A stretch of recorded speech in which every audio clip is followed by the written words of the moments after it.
Hello and welcome back to another tutorial in structural engineering on the design of frames. As I mentioned previously, practice is what will make perfect. So without much ado, let's start another frame. Do this a little bit quicker, but just like the previous one, a frame with a UDL, a point load, just all organized a little bit differently. Let's solve it together, shall we? So you can see here we've got a frame A, B, C, D, E. We've got a UDL on column AB. We've got a point load in the middle of the beam, BCD. And we've got a roller supporter A, meaning one reaction, a pin supporter E, meaning two reactions, and a total of three reactions that we can solve using three equations of equilibrium. So let's quickly get our free body diagram drawn and solve the reactions. So roller supporter A, and pin support at E. So as we said, for our reactions, three equations of equilibrium, we'll start off with the sum of forces in x equals 0, with this being my positive direction. I've got Ex in the positive x, and I've also got the UDL, also in positive, so plus 3 kilonewtons per meter over 5 meters equals 0. So Ex equals minus 15 kilonewtons. Moving on to the sum of forces in y equals 0, with this being my positive direction. I've got Ay plus Ey, the two reaction forces, and I've also got the 15-point load at C in the negative direction, so minus 15 equals 0. So Ay plus Ey equals 15. And the very last thing I've got is my sum of moments. I am going to take the sum of moments around E equals 0. I'm going to use the sum of moments around A as a check. So around E, Ex and Ey pass through E, they don't count. I've got therefore a negative moment from Ay, so minus Ay with a distance of 12. I've then got the UDL, also a negative moment, so minus 3. The total force is 15. That gives me the force. And the distance is going to be the distance in the Y from the centroid of that force, which is a rectangle, to E, so that will be times 2.5, that's the distance. And I've also got a moment from the point load, which is a positive moment, so plus 15. The 15 is in Y, so I need the distance in X, which is going to be 6, and that equals 0. If I sum all of this up and reorganize it, I get that 12 Ay equals 52.5. If I divide both sides by 12, I get that Ay equals 4.375 kilonewtons. And once I know that, I can go back to this equation here and say that Ey equals 15 minus Ay, which is 15 minus 4.375, and therefore Ey equals 10.625 kilonewtons. And that's me found out all the reactions. Can do a check. Let's do that quickly here. And as a check, I would have done sum of moments around A equals 0. And if I do that, I've got a negative moment from the UDL, so minus 3 times 5 with a distance of 2.5. And then I've got a negative moment from the 15, minus 15 times 6. Ex passes through, doesn't contribute to moment, but Ey contributes a positive moment, so plus Ey times the distance of 12 equals 0. And if I put in what I know, I do indeed get 0. The very last thing is to replace everything with their values. So Ay worked out as 4.375. Ex turned out minus, so I assumed the wrong direction. It really is in this direction and with a value of 15. And Ey was in the correct direction, but with a value of 10.625. And now that I have all the reactions, I can solve the internal forces for this frame. So now that we have the reactions, we can solve the internal forces for the whole frame. We need to create some cuts in the frame. So these imaginary cuts will be usually before after corners when there are any change in forces, like before a point load and after a point load. We know how to do this, so let's do this fast and see how quickly we can finish solving this frame. Okay, so let's start solving the internal forces. You can see here that I've already drawn up places for my axial load, shear force, and bending moment diagrams. And let's get straight to it. The first thing, as you can see here, we're going to do a cut between A and B and figure out what's going on with the column. Even though this is a UDL, there's no change apart from the UDL growing across this line. So only one cut needed. So starting off with segment A to B, I'm going to draw that out. So I've got my column, I've got my reaction force of 4.375. I've got my UDL here of 3, and then I've got all those internal forces. So I've got N, I've got S, and I've got M, my moment. The distance I'm going to measure starts from here, and I'm going to call that Y1, and Y1 is going to be between 0, which is A, and B, which is at 5 meters. Now the thing is, because there is change along this column, along Y, these could all potentially be functions of Y, right? That depends on the type of load that I'm considering. And that's it really. Let's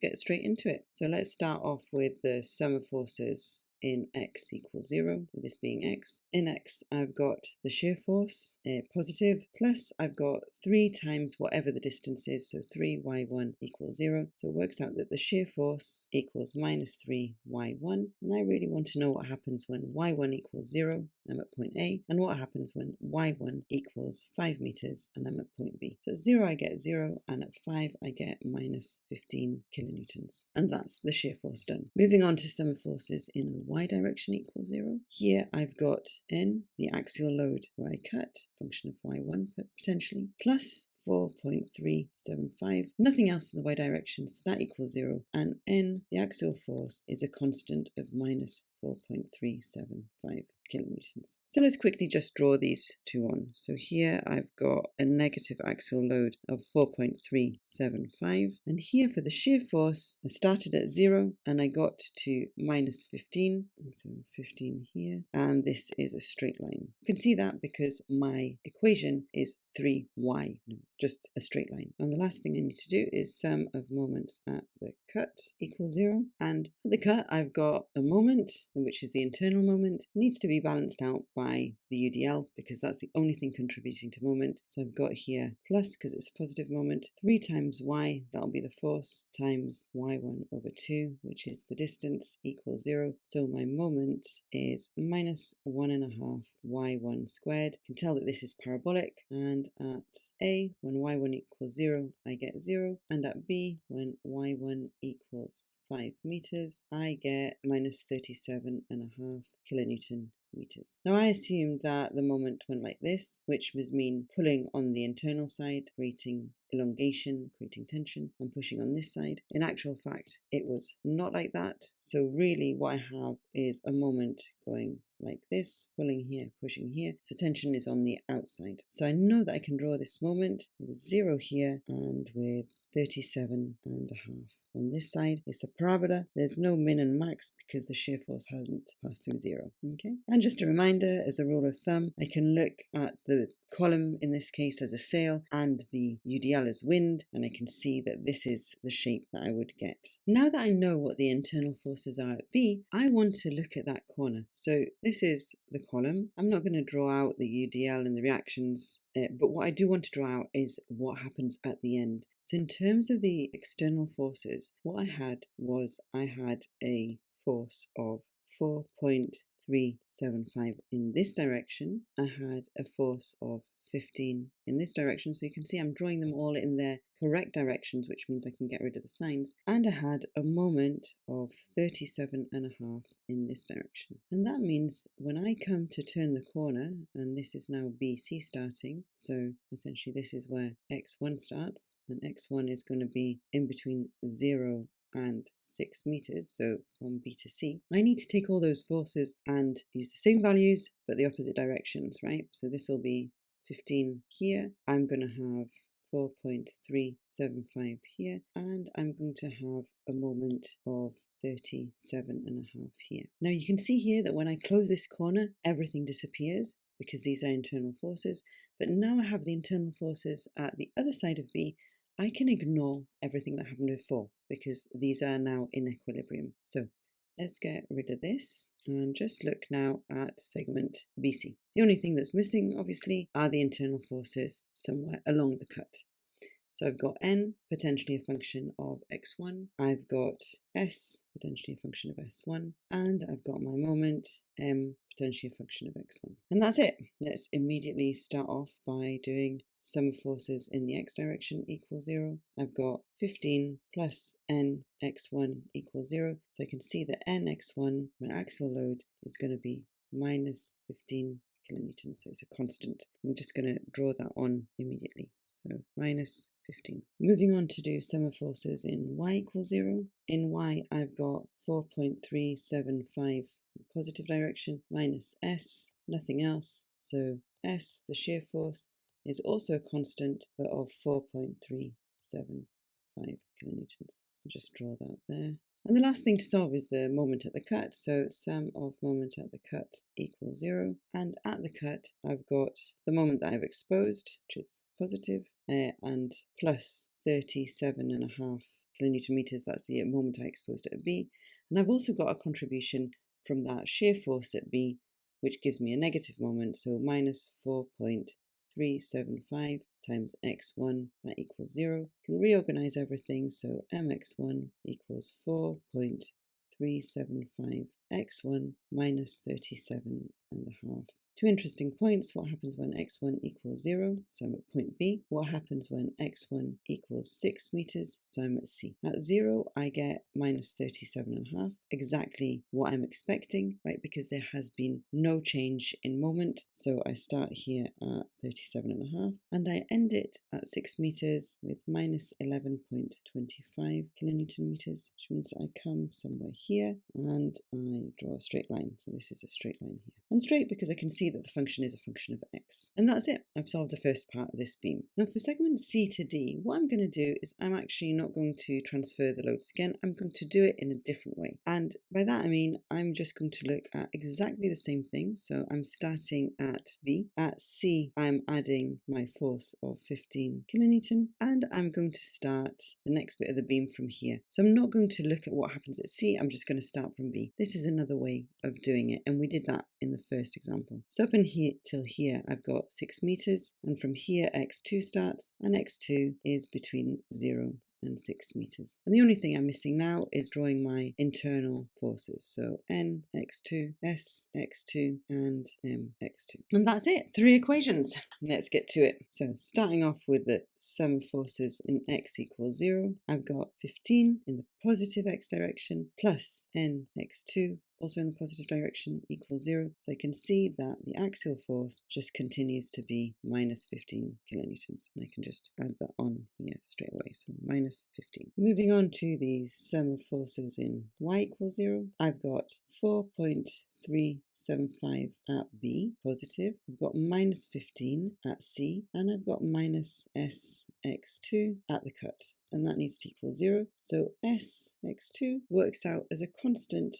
of minus 10.625 kilonewtons. And that means I've got a jump here. So I go from plus 4.375 to minus 10.625. Now the thing that we need to check here, we have a point load. So that jump here between the shear forces has to equal the external load. And that indeed does equal 15. So great sign. And the last thing I need to do is the sum of moments at the cut equals 0. And here I've got my moment at the cut, so plus mx2, and then I've got the moment I've exposed at B plus 37.5, that's a moment already, minus the 4.375 which I've got at B times 6 plus x2, and then I've got the 15, so minus 15 times x2, and that's it. That needs to equal 0. If I sum that up, I'll find that m equals minus 10.625 times x2 minus 11.25. So you can see here this is a linear line, this is going to be a straight line again. So what happens when x2 equals 0? What happens when x2 equals 6? So 0 I get minus 11.25.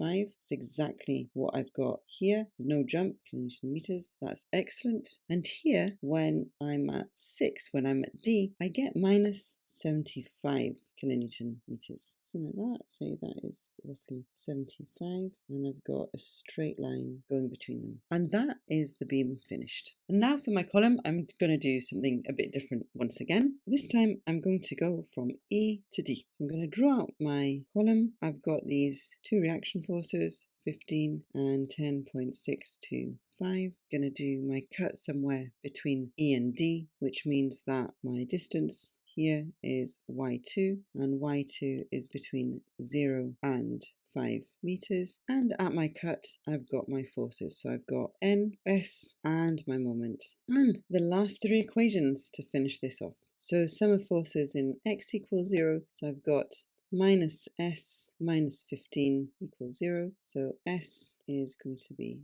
minus 15 kilonewtons constant. Moving on to the sum of forces in y equals 0, I've got N plus 10.625 equals 0. So N, the axial load, is also going to be a constant of negative 10.625 kilonewtons. Let's just draw these two on before I go to the moment. So here, as we said, I've got minus 10.625. Makes sense, that's exactly the same as the reaction. For my shear force, I've also got negative 15. And to be honest, I can already guess my moment. Let's have a look at it. It's going to have to start at 75 and it's going to have to end at 0. And it's going to have to be a straight line. Let's see if I'm right. So sum of moments at the cut equals 0. And I've got the moment that I've exposed, y2. And I only have the 15 contributing a negative moment. So minus 15 times y2 equals 0. So my moment here is 15y2. When y2 equals 0, so I'm at point E, I get 0, like I anticipated. And when